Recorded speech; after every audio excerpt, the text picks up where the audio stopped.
கேக்குறேன். ஹீரோ முதலாளிய பார்த்து பேசுற மாதிரி என்கிட்ட பேசிட்டு இருக்க. இந்த நக்கல் எல்லாம் வேண்டாம். உங்களுக்கு உங்க குடும்பம் எவ்வளவு முக்கியமோ அதே அளவுக்கு எனக்கு முக்கியம் என் குடும்பம்.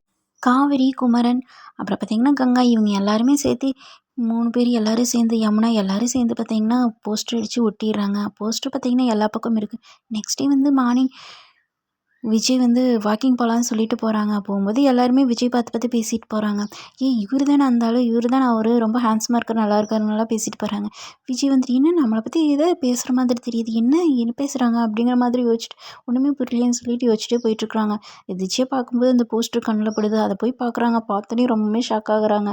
அடி பாவி, இதுக்கு தான் என்னை நீ வளைச்சி வச்சு ஃபோட்டோ எடுத்தியா, என்கிட்ட மறைக்காமையே என்னை வச்சு ஃபோட்டோ எடுத்து இப்படி ஒட்டிட்டீங்களா அப்படிங்கிற மாதிரி பார்த்துட்டு விஜய் ரொம்பவுமே ஷாக் ஆகிட்டு, இதை போய் நான் உங்ககிட்ட பேசி ஆகணும் அப்படிங்கிற மாதிரி சொல்லிட்டு காவிரிக்கிட்ட வந்து கேட்குறாங்க.